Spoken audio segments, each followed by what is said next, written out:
이렇게 PAA를 구현을 함으로써 원본 데이터를 이렇게 대략 12개 정도의 데이터로 압축을 했을 때, 물론 원본 데이터 그대로의 특징은 모두 반영을 하지 못하지만 이 값들에 있는 어떠한 피스와이즈에 대한 평균값을 취하기 때문에 샘플링보다는 좀 더 원본 데이터를 잘 표현하는 알고리즘이었습니다. 이제 이 PAA를 이런 임의의 데이터를 이용해서 표현을 하는 것이 아니고 실제 주식 데이터를 이용해서 주식 데이터와 PAA를 사용했을 때 그 형태가 어떻게 표현이 되는가를 한번 비교해 보도록 하겠습니다.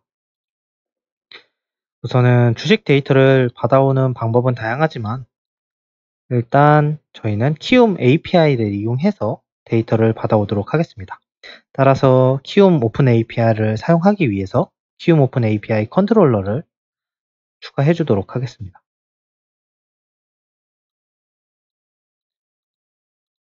컨트롤러는 비저블을 false로 바꿔주시고,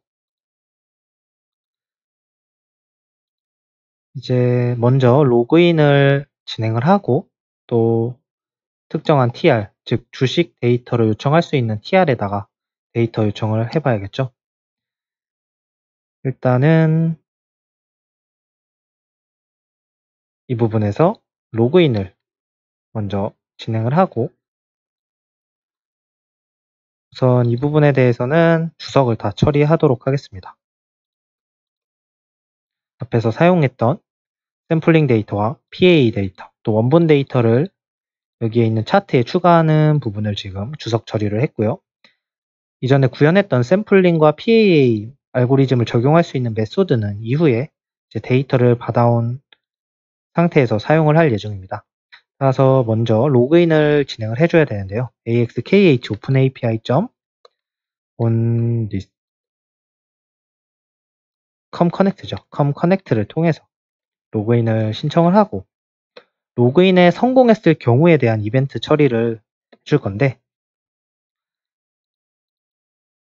axkh openapi.comconnect를 했을 때 로그인의 시도를 정상적으로 수행을 했다면 성공을 하던 실패를 하던 onEventConnect 메소드가 호출이 됩니다. 따라서 이 메소드를 public void 만들어서 이벤트를 등록을 해줄 예정입니다. axkh openapi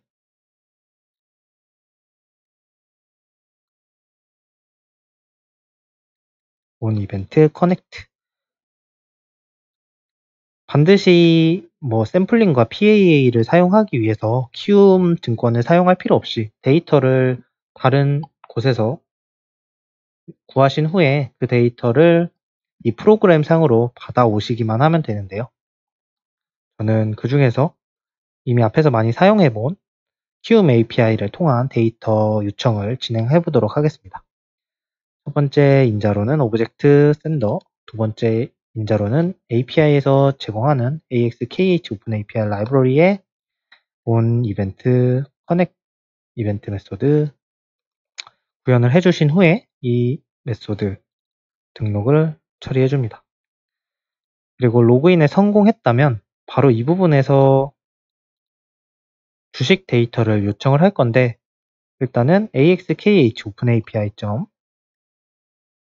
set input value 종목 코드 일단은 임의로 005930 삼성전자의 주가 데이터를 요청해 보도록 하겠습니다.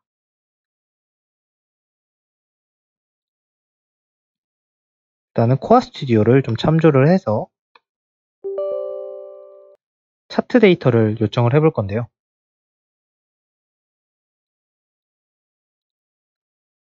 TR 정보에서 일별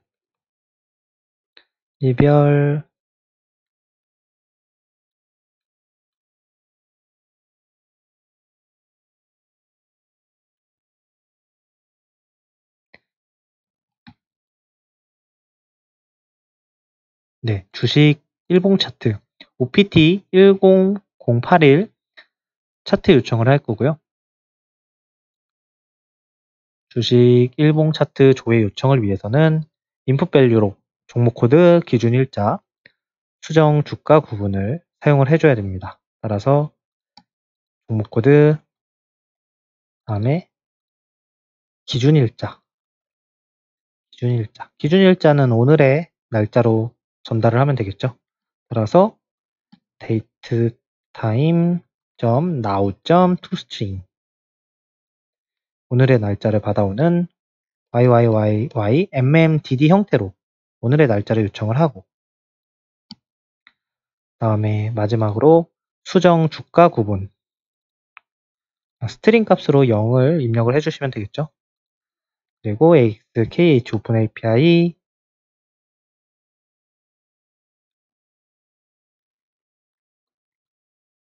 com RQ 데이터.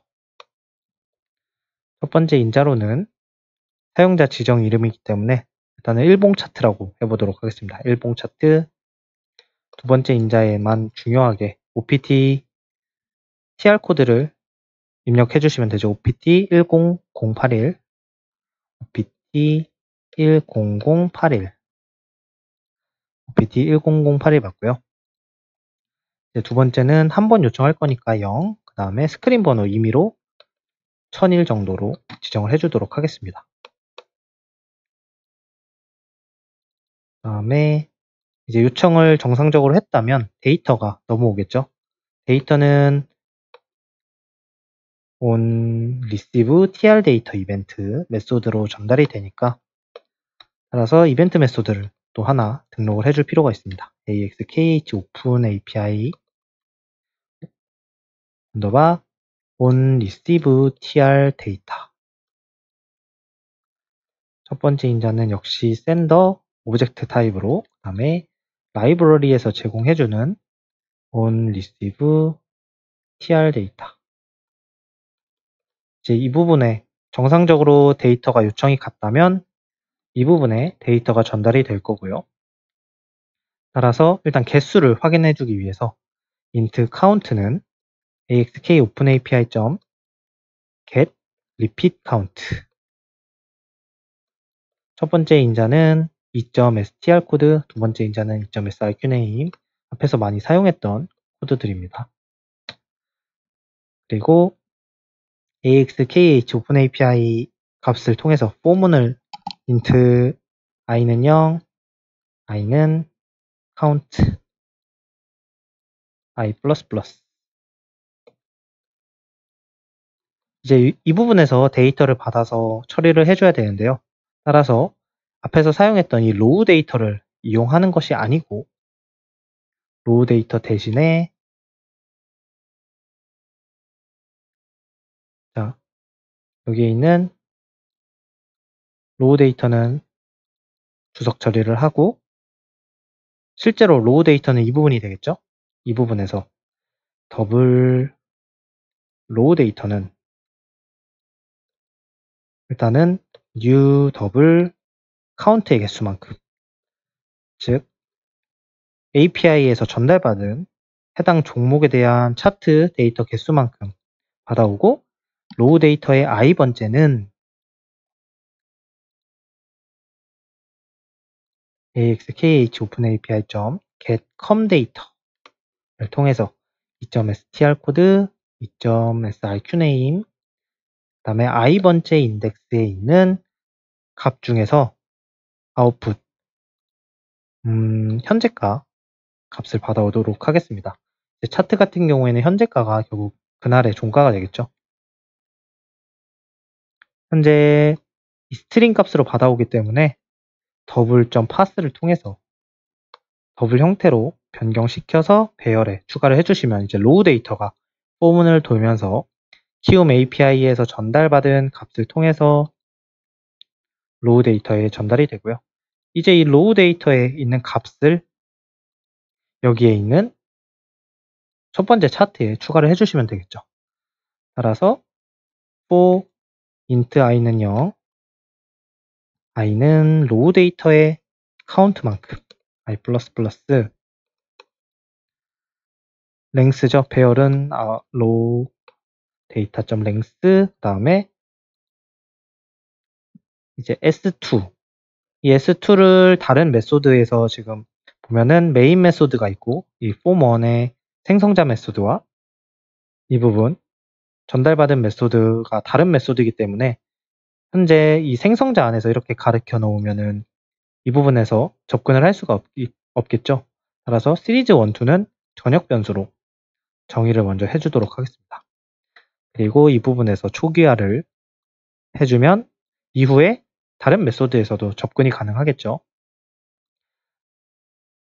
이런 식으로 지금 시리즈 S1과 시리즈 S2는 전역 변수, 클래스에 있는 필드 값으로 정의를 해주고 form1 생성자에서 이제 초기화를 시킨 후에 이 부분에서 s1.point.add xy 그러면 i 플러스 1, 로우 데이터의 i 번째 값 이렇게 하면 바로 폼이 생성될 때 키움 API에 로그인을 신청하고 로그인에 성공했을 경우 즉 이 부분에서 on 이벤트 커넥트 부분에서 만약에 2점 에러 코드가 0일 경우 에러 코드가 0일 경우가 로그인 성공이었죠. 로그인 부분 보면은 네, 로그인에 성공했을 경우에 에러 코드가 0이기 때문에 만약에 에러 코드가 0이면 이 부분에서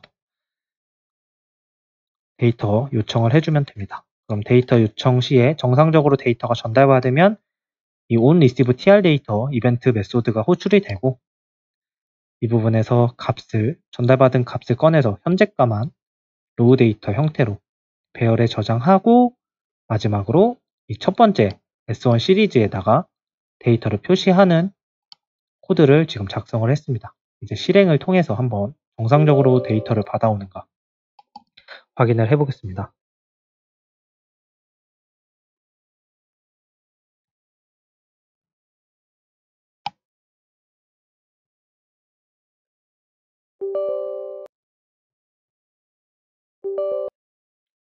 네, 이제 로그인에 성공을 한 후에 지금 삼성전자의 값을 받아오고 있는데요. 지금 최근 데이터가 0으로 들어가고 마지막 데이터가 즉 최근 데이터가 0번째, 과거의 600일 전의 데이터가 맨 끝으로 들어가기 때문에 이쪽이 데이터의 시작이 됩니다. 만약에 차트에서 이 부분, 이 오른쪽과 왼쪽의 순서를 바꿔주고 싶으시다면 이 차트 에어리아에 우선은 차트를 선택하신 후에 차트 에어리아에서 축 부분 컬렉션 누르시고 X 축을 선택한 후에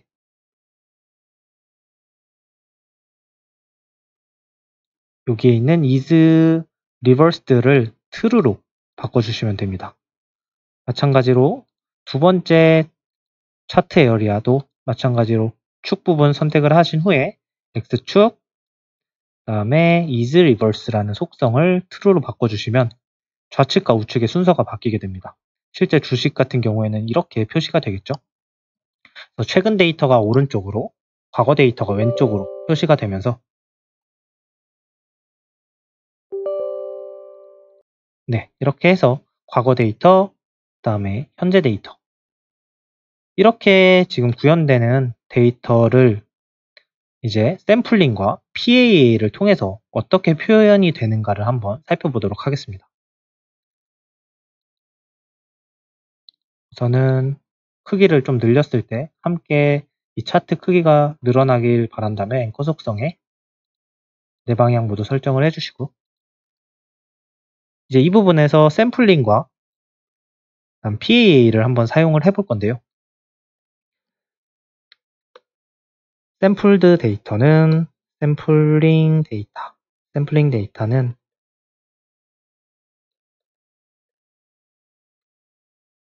더블형이죠. 역시 더블 배열 샘플링 데이터는 샘플링이라는 메소드를 사용을 해주면 됩니다. 다음에 로우 데이터, 개수를 지금 약 600일에 대한 데이터인데 한 30개 정도로 차원을 축소해 보도록 하겠습니다.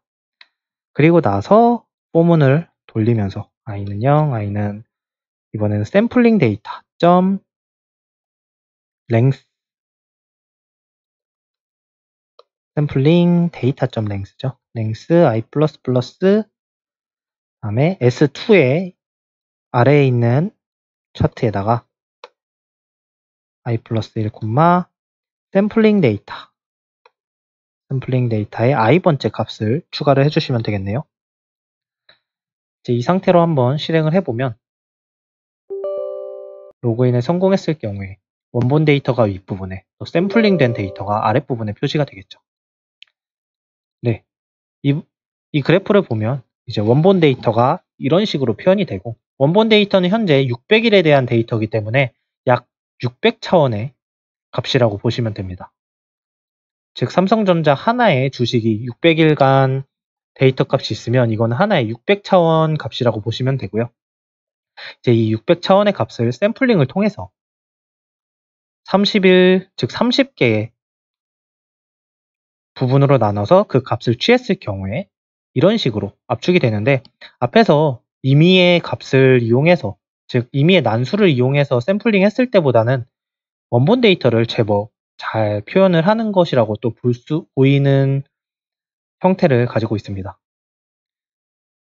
생각보다는 원본 데이터에 대한 모습을 잘 표현하고 있지만 이 크기가 원본 데이터의 크기가 작을 경우에는 샘플링을 해봐야 오히려 원본 데이터를 굉장히 많이 훼손을 하게 됩니다. 이번에는 샘플링 대신에 한번 PAA를 사용을 해서 샘플링이 제법 원본 데이터를 표현을 하는데 생각보다 나쁘지 않다는 모습을 확인을 할 수가 있습니다. 물론 디테일한 비교를 할 때는 즉 이 일부분 서브 시퀀스 간의 비교를 할 때는 샘플링을 했을 경우에 오히려 원본 데이터를 잘 표현하지 못하는 문제가 발생하지만 이렇게 데이터가 큰 경우에는 어느 정도 축소를 해도 원본 데이터의 특징을 잘 반영을 하는 것을 볼 수가 있습니다. 이제 샘플링 대신에 PAA를 한번 구현을 해보겠습니다. 더블 PAA 데이터는 PAA 알고리즘을 이용해서 로우 데이터 역시 마찬가지로 30일 정도 사용을 해주고 이 부분을 PAA 데이터로 바꿔주면 되겠죠. 그러면 샘플링은 잠깐 샘플링이랑 같이 보여주는 게 좀 더 비교하기가 좋은 것 같으니까 한번 여기 차트를 하나 더 추가해서 비교를 해보도록 하겠습니다. 따라서 차트 에어리아에다가 차트 에어리아에 차트를 추가하기보다는 일단 아랫부분에 샘플링과 그 다음에 PAA를 직접 두 개를 동시에 집어넣고 비교를 해보도록 하겠습니다. 일단은 시리즈를 하나 더 추가를 해주면 되는데요. 시리즈 추가, 그 다음에 아랫부분에다가 추가를 해주면 되겠죠.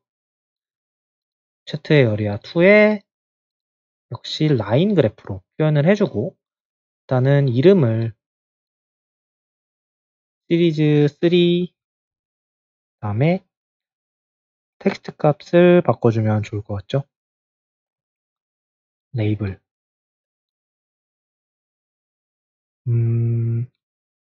텍스트 값은 여기가 아니고 레전드인가?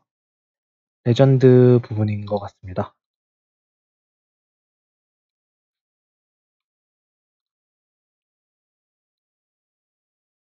제가 확인을 안 눌렀군요.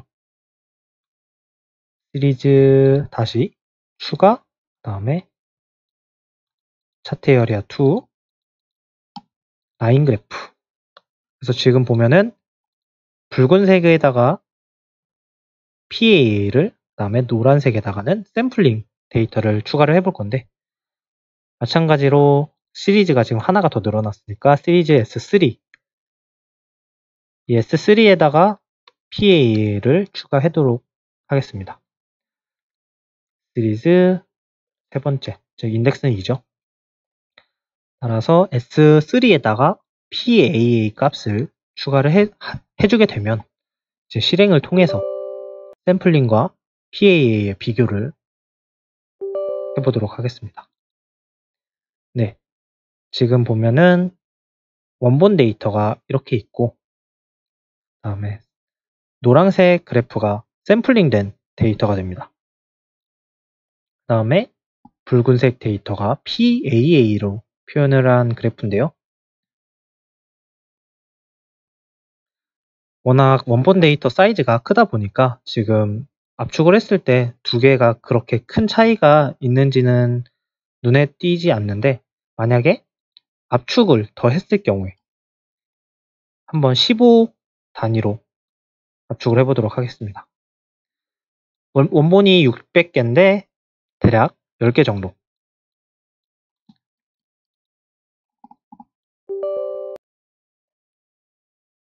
즉 600차원을 10차원으로 압축했을 경우에 원본 데이터를 이러한 형태로 보여주고 있습니다.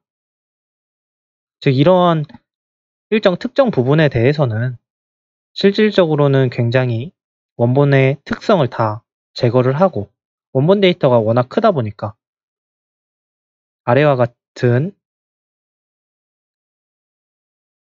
샘플링이나 PA를 했을 경우에 실제로 좀 비교를 하는 게 쉽지 않은 것 같은데요. 따라서 원본 데이터를 이번에는 좀 사이즈를 줄여서 원본 데이터를 그냥 한 50개 정도로 해보도록 하겠습니다. 원본 데이터를 50개, 최근에 50일에 대한 데이터로 사용을 해보면 좀 더 격차가 크게 나겠죠.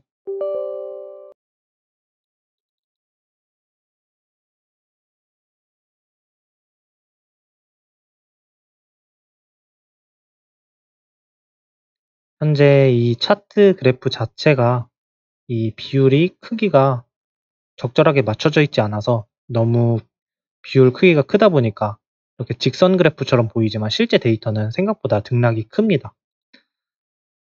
이러한 것을 좀 표현해주기 위해서 차트 그래프의 속성을 좀 바꿔줘야겠네요. 차트 에어리아에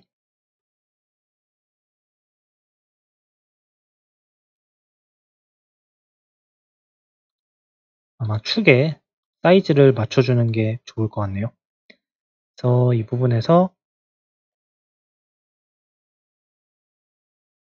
인터벌 오토 모드를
이 부분 같은데요.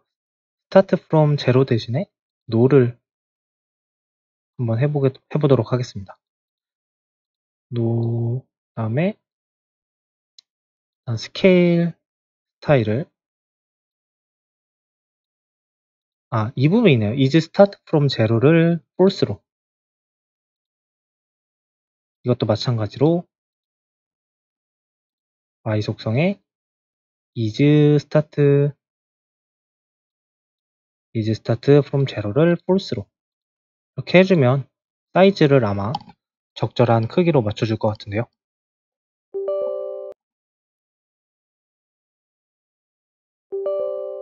네, 이제 좀 더 잘 표현이 되는 것 같습니다.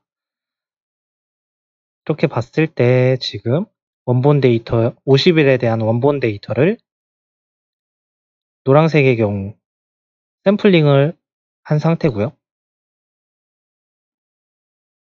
붉은색의 경우 PAA를 한 상태가 됩니다.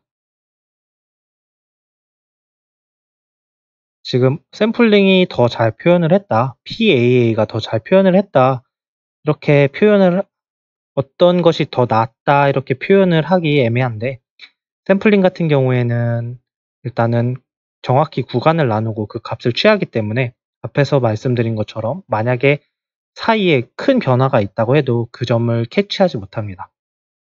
근데 만약에 PAA를 사용할 경우에는 동일한 크기로 나누되 그 사이에 있는 값을 평균으로 사용을 하기 때문에 그 사이에 만약에 큰 변화가 있을 때 그 값을 변화에 대한 어느 정도, 만약 큰 변화가 있으면 그 값이 크게 영향을 주기 때문에 PAA의 값이 크게 변할 것 같습니다. 따라서 어떤 것이 더 낫다라고 표현하기보다는 분석하고자 하는 데이터 분포의 상황에 따라서 PAA를 쓸지 샘플링을 쓸지 결정을 해야 되는데, 사실 PAA와 샘플링 모두 어느 정도 단점을 가지고 있기 때문에, 즉 주식 같은 경우에는 어떠한 이런 특이점, 즉 인지적으로 중요한 포인트들이 있는데 그 포인트들이 PAA이던 샘플링이던 다 소실되게 됩니다. 따라서 이러한 중요점만 추출을 해서 압축을 시키는 방법을 이후에 이제 소개를 해드릴 예정입니다. 한번 삼성전자 데이터 말고 또 다른 종목에 대해서 동일한 알고리즘을 이용을 해보도록 하겠습니다.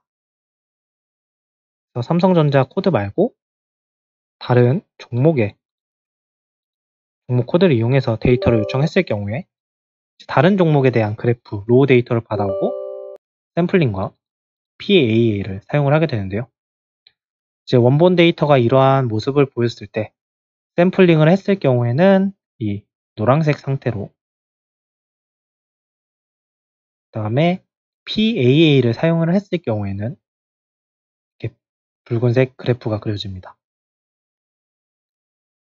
그래서 이 경우에는 아무래도 샘플링이 좀 더 특징을 잘 반영을 하는 것 같기도 한데, 반드시 모든 경우에 샘플링이 나은 것이 아니고 오히려 대부분의 경우에는 PAA를 사용을 하는 것이 거리 측정을 하거나 또 유사도 분석을 하거나 다른 용도를 사용할 때 훨씬 더 좋은 성능을 보이기 때문에 일단은 반드시 샘플링이 낫다, PAA가 낫다 이렇게 판단을 하기는 어려운 것 같습니다. 일단은 이제 간단한 표현 기법인 샘플링과 PAA를 구현을 해봤고요. PAA와 샘플링의 단점인 중요한 포인트들을 다 놓친다는 점을 극복할 수 있는 이제 다른 알고리즘을 다음 시간에 한번 알아보도록 하겠습니다. 감사합니다.